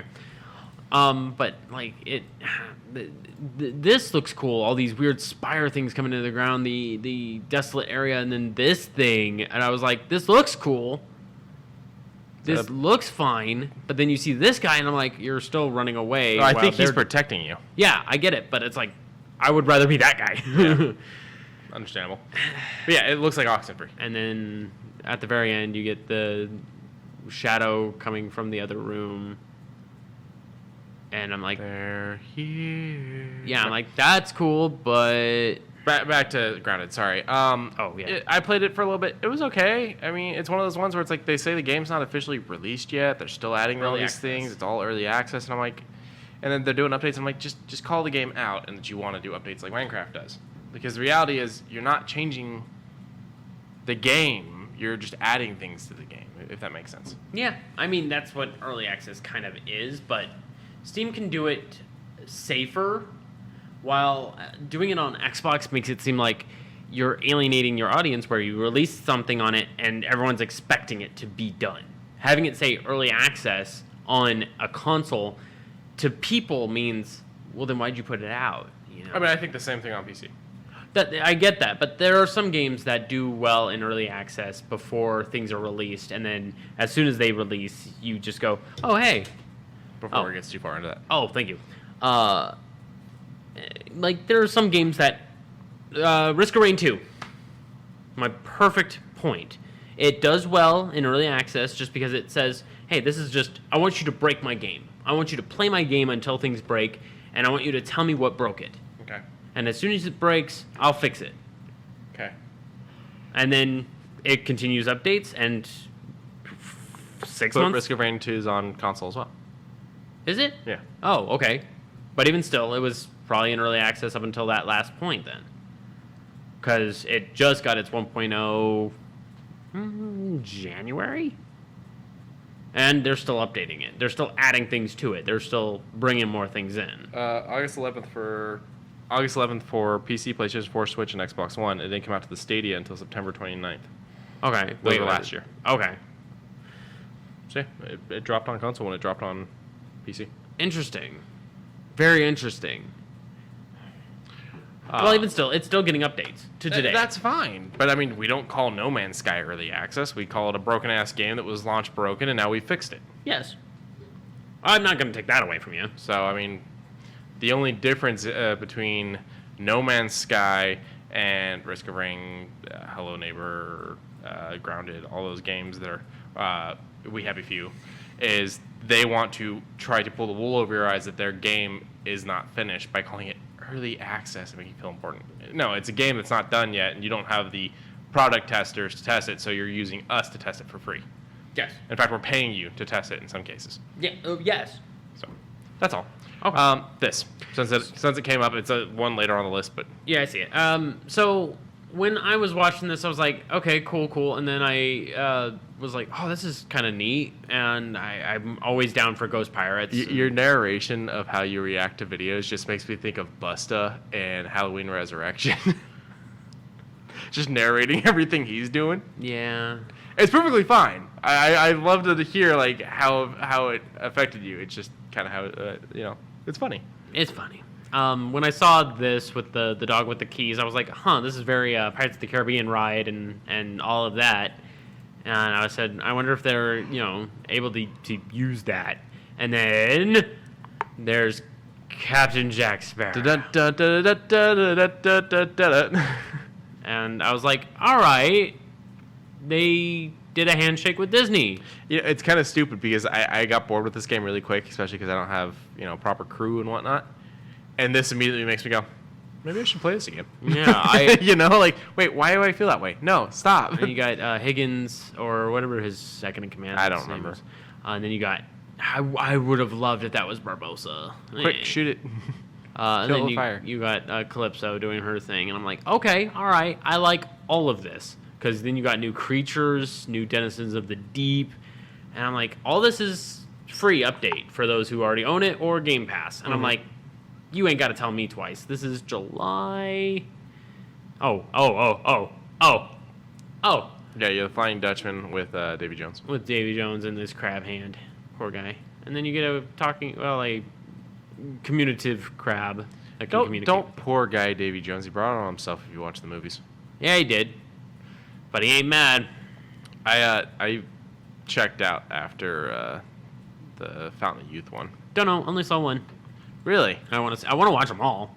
The first three are pretty good. It was after that where it kind of started going downhill for me. Oh, really? Yeah, there's a big change come film 4 that just kind of makes the movies feel completely different. And I didn't enjoy it as much, and I didn't bother watching 5. Come on, show me when the date is. I know it's like July something, but I just want to know. June 22nd. Okay. Literally a week and 2 days. Sweet. So there you go. I'm actually I'm still kind of surprised that Disney was pretty cool with this, but I guess that whole TikTok meme of Captain, yeah, fuck. Oh fuck! Dun dun dun dun dun. I mean, why dun, wouldn't dun, Disney be okay with this? Because it's a cartoony pirate thing that doesn't get too bloody, and their movie already did get pretty bloody. So this allows them to family-nize this franchise that they admittedly shot in the foot. Yeah, I mean, yeah, they've done Kingdom Hearts, and to be expected with that, it was real characters with these bubbly-looking cartoon characters, and it was a little weird, not bad. It was just a little weird. But this feels like it fits a little bit better. Oh. So we talked about Atomic Heart a long time ago. About a year we touched ago. on it hitting Game Pass, right? Yeah, we touched on it hitting Game Pass. Like the opening of it is very weird. Okay, I don't remember this fucking acid trip. Yeah. Well, you remember a specific acid trip that was much shorter. It is very technomancy. It's got weird stuff with it. It looks very... I had mentioned that it looked a little Bioshocky, but with more interesting features. Bioshock, but with the lights are on. Yeah. Bioshock 2, because the Bioshock 2 is nothing but fucking lights. No, Bioshock 2 is the one we were playing as the weird version of the Big Daddy. Yeah.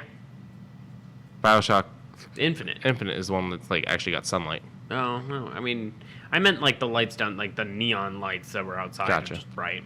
But yeah, all this weird flippy flu robot stuff. I'm okay with Atomic Heart. We get it for free, so I'll probably dive into this one. This one I was somewhat excited for, but the next one that played soon after, this trailer started off very good and crisp because it was like one of those old Commodore style screens, and I was like, what are we going to get? Some weird, new hacking game?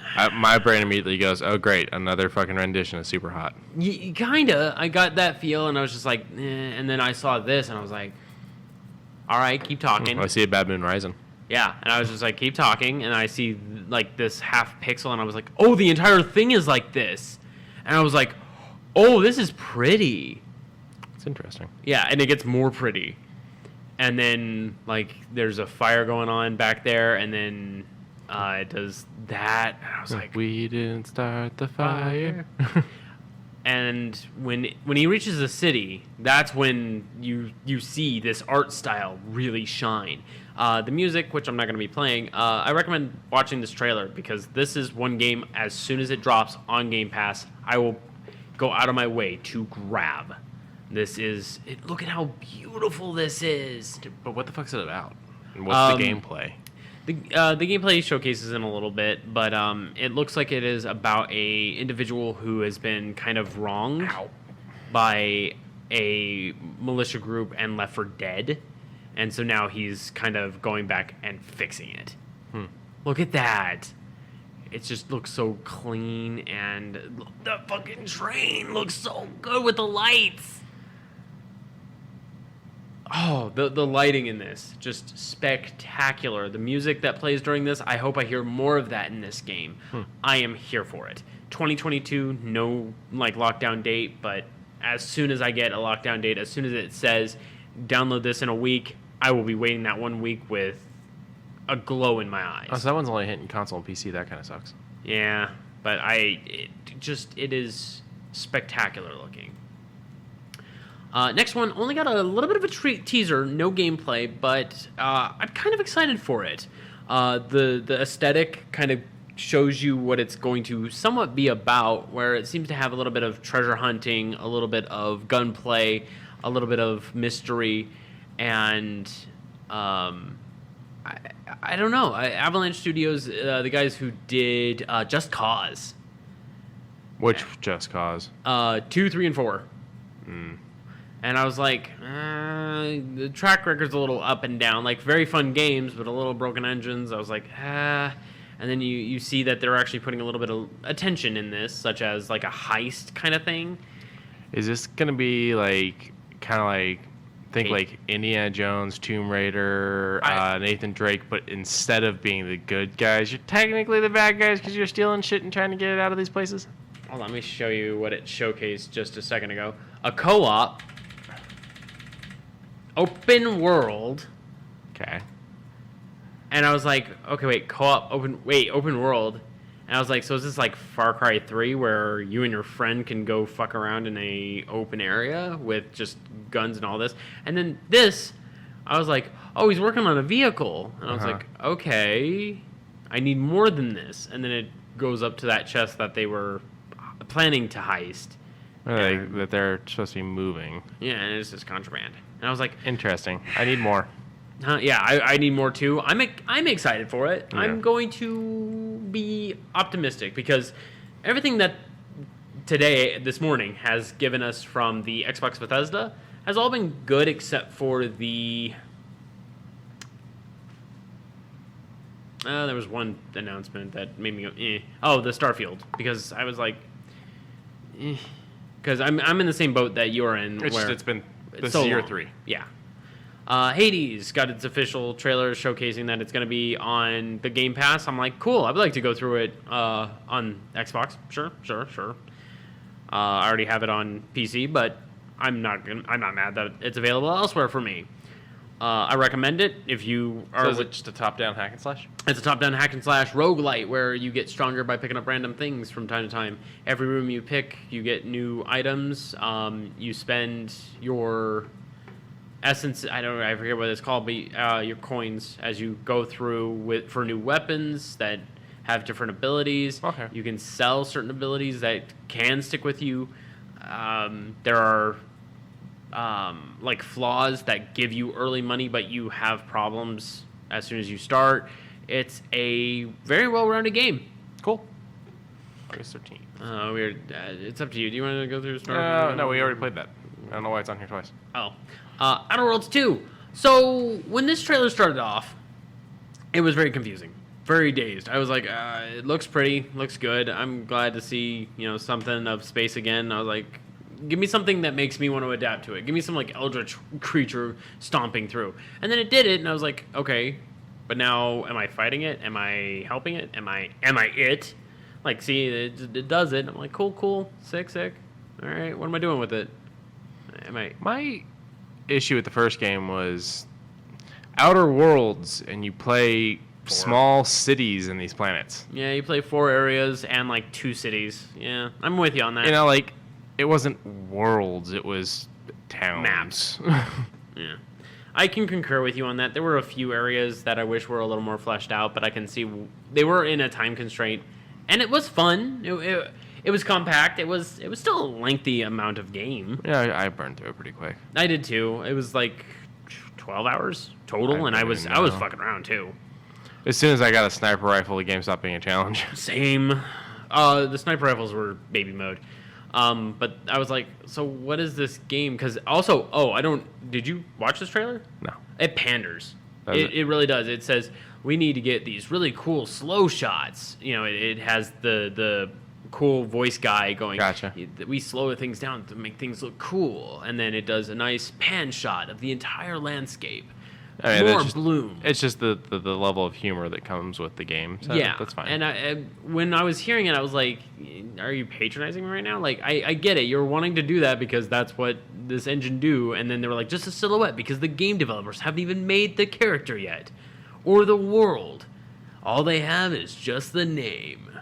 And then they pull out this giant planet-sized thing, and then I was just like, "What is this weird?" Well, because they were hiding what it was, so yeah, and I was like, okay, and I was like, well, they could have added a little bit more of their weird corporate shenanigans to it to make it a little better and more adaptable to I wonder us. if the storyline is going to be that you're taking over new planets for the corporations. I would like that because I mean, I didn't see any civilization on those planets. No, like what is it? A colonization of new? Yeah. Redfall. This trailer kind of made me go, I wish this was Vampire the Masquerade. Oh, against the vampires, though. Because a little bit of magic, a little bit of gunplay. This was, at the very end, this was their thing that Arcane, yeah, there we go. The guys who did Dishonored and Prey had worked on. And you see this, and I was like, I like it. Looks cool. And I don't know, halfway through you get a nice little brawl between the 4 survivors and like some actual strong vampires. I'm like, this looks like a movie. This looks like it would be a good movie. And then you get the rooftop battle, and it just feels more movie. It doesn't feel gameplay. I need to see some gameplay of this before I make my final judgment, but guns look fun. They look really weird. They look like they have 4 classes between a sniper, an arcanist, a scrapper, and I don't know, just a regular tech guy. I don't know. But the sniper guy has a crow who's like, go make yourself useful, and the crow goes flying off. And I'm like, that's cool. You know, a bird that can do stuff. I don't know. Need more. I'm here for it. Summer 2022. That's very quick for a game that just got dropped. Good stuff, Bethesda / Arcane. And then this made me go, that's what I want. Yeah. I like that. So this got me thinking, though. Stupid question, but Funny answer. when the fuck are we going to hear anything about Beyond Good and Evil 2? I don't want to talk about it. What the fuck, Ubisoft? I do not want to talk about it. Another E3 without that. Unless it happens tonight, tomorrow. I don't know if E3 is still tomorrow, right? Ubisoft was day one. Ubisoft was day one. Like we have one that we are doing our cast through tomorrow, and then whatever's left of the day after. Okay. And then that will be next week for us. All right. So, like, we still have a lot to go through. So next week we still have a big cast. But as of right now, Beyond Good and Evil is not announced. Beyond Something Good could Evil 2, slide through. the prequel to the 2003 game that will never fucking release. I would love a Beyond Good and Evil. That trailer looked so good. Yeah. Fingertip. Oh, sorry. I didn't realize that was picking up. Huh. I was tapping the mug and it was picking up, which is really interesting because it's a directional mic. Yeah. So the Sea of Thieves we already talked about. Good stuff. Stalker 2, a little bit of a risk thing. As I haven't mentioned before, I like Clear Sky and how things are. This was a pretty lengthy trailer for it taking up a good portion of the Xbox and Bethesda interview, because it was like they spend 40 seconds on a guy going, hold on, and he turns that off, turns on some music, and just starts dancing. I'm like, don't. That could have been cut. That could have been cut for like the extended trailer. And then a pterodactyl eats him. Yeah, that would have actually made things funnier. But you get to connect with the stalker group. You are the stalker, and then everyone else kind of helps you out. They give you information. They are your reconnaissance. Fuck and the then, lighting on this game. Oh, God, I love it. Yeah, apparently you can change it to...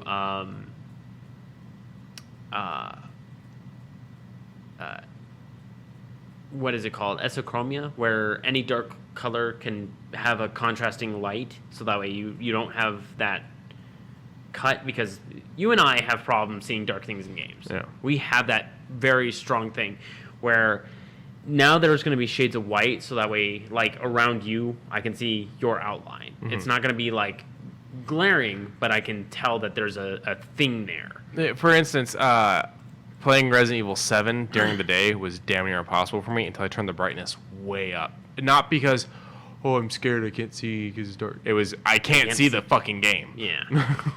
The other thing that made me go, ooh, is a fucking railgun. You add a railgun to a game, I'm kind of halfway there. I'm going to call it a Tesla rifle. It's a railgun. I'm sorry. It's a Tesla rifle. If it has a charging amplification rod, Tesla would not have made it. I'm going to be mad at you for that. I mean, at least we're not killing elephants with it like Edison. Yeah, fair enough. But no, you see these coils rip up and then just all expend everything, and the weapons look good. It'll be a fun game. I'm excited for it, but oh wait a minute, I don't have to pay for it because it goes to Game Pass. I saw someone shit talking the big Game Pass announcement on Twitter about how PlayStation's got better exclusives. And I'm like, does it matter when I pay fucking $10 a month or $15 a month to have this many games? Like, shut up your exclusives. Yeah, you can keep your 2 exclusives. Yeah, what is it? Ratchet and Clank right now? That's the big one, which I love Ratchet and Clank, but Ratchet and Clank is great. It is not $600 good. No. Forza Horizon 5. When I was watching this trailer, there was a lot of, like, I could tell they had spent a lot of time making sure that they didn't crash into Those things. palm trees are a fire hazard and need to be rooster-tailed. Yes. They worked very hard on this game, and I can tell that they worked hard on the footage to try and make sure that it didn't, like, crash into walls or crash into each other for their little... So here's this game mode, and here's this. Here's your friends who you can contact at any given time, just as long as you're in their club, And I was like, okay, that's cute. Like, they spent the time and effort. But I would love to see just once, one of their crewmates just slam into another one of them and be like, just so that way we know they're human. Right. But otherwise... doesn't Forza penalize you on time for it? No. I mean, if you have that set on, hitting a wall can do it. But if you hit another person, not really. Okay. Because I am very aggressive when I am in a race. I will bump you. I will try and, like, tap you so that way you can swerve a little bit. So that way you have to either speed up, slow down, let me pass. I'm aggressive. We get dune buggies. We already had dune buggies, but I'm glad to see more of them here. We get more off-road vehicles. We get street cars on dirt tracks. We get sandstorms. We had weather effects before, but having, like, a sandstorm give you a full blanket of difficulty, and then I think this is the part where they go to the fucking volcano. I'm like, okay, so this is basically Fortune Island from Forza 4, just in a bigger, better light. Okay. You're being told, drive like your mommy. You're being told, drive like your mommy. Yes. November 9th for free on Game Pass. All right. And then lastly, but not least, there's been so much E3, we had to pick and choose and whatnot. Yes. So this one here. This is the other Vampire the Masquerade game. Yes. And this one I haven't actually seen, so we're going to kind of go with this together. Wait, isn't Bloodlines also doing anything? Bloodlines hasn't had anything for it. But that's another one that they keep talking about, though. Now that I'm thinking about it, there's actually 4 of them, not 3. Oh, yeah. Can they all just release at once and then just overload us and then we don't buy any of them? Could we have just not done 3 different games and maybe put all that creative juices into making one fucking game so at least one game would release? Ooh. Okay. Okay, so we're currently watching the trailer and we Why just did I have watched... to eat the street artist? I mean, if you're for justice, no. I was just saying, we were watching the trailer and we got a really good like smoke effect. Yeah, we got smoke effects. We got a literal war in the streets against these like vampire-esque, runners, and then okay, so this looks like it's gonna be a team deathmatch style thing. Like it looks like it's going to be too fast of gameplay. It looks like we're not gonna get. Yeah, it looks like we're not gonna get like story. It looks like we're not gonna get like. I'm sure missions. there'll be a little bit of story, but it's PvP. Yeah. Okay. I kind of like this. I'm just gonna be the humans killing the vampires. That's fine. Why? Because fuck it. Yeah. I mean, what are they gonna do? Kill me? I mean, yeah. Like I said, there's a lot to E3. There's a lot more out there we can talk about. There's things we just don't give a shit about, though, like the Avatar game. The Avatar game. Let's see. Wizard with a Gun. Neutral. It's a nice little. What do they call it? Devolver game. I mean, it's if you've played one Devolver game, you've played them all. It's gonna be a nice little roguelite. I saw it. The Unreal Engine 5 tech demo, the Valley of the Ancients, looks good, but I want more. Diablo 2 is coming to Xbox. We already knew that, though. Cool. Well, they showed more gameplay, and I'm like, cool. I guess if I want to spend $20 to have a Double Thorns Paladin, nice. Tiny Tina's Wonderlands, the new DLC season pass for Borderlands 3. I'm kind of over Borderlands 3. Not gonna lie or sugarcoat it. If Goon said, "Hey, let's get back in," sure, but I don't think so. I don't think I'm gonna do it on my own. The Ascent we already talked about. Yeah, there's plenty out there. Make sure you guys just check out the full E3 list for anything we didn't cover, because there's probably gonna be a few things you like. Oh yeah, and then as said, we were doing this while there was even another showing of other things, so there's more next week, so be prepared for that. Oopsie doopsie. Okay. With that, finally we got our first stream in here at the new place, and we will continue to try to make this work a little bit better and look a little bit better. Yeah. And also try to figure out a way to get me in the damn frame. Yeah, I think we're going to have to center that, pull that forward, move this over here. You, way over there. I'm not going way over there. Go way over there. They won't be able to hear me. I'll move the camera. They don't have to see me. They have to hear me. I'll move the microphone. But thank you guys for joining us. Remember to tell a friend, tell an enemy, tell a frenemy. Remember to rate, subscribe, all that nonsense. Down in the description, make sure to click our links in case you want any good coffee or the Humble Bundle to support charity as well as us. Yeah, and I was recently reached out to you about a weird phenomenon. People are having troubles finding us on Spotify. We are there. Mm-hmm. So if you are having issues, just do a quick Google search with our name and Spotify, and it'll pop right on up. Yeah, Spotify, and I just double-checked us on YouTube. They're still on my YouTube channel, so just make sure you look up Ugly Mugs. All right. Yeah. With that, thank you guys. Any puns? No puns. No puns? It was a stressful day. Yeah, it's been a hard week, and I'm on vacation. Bye, everybody. See you.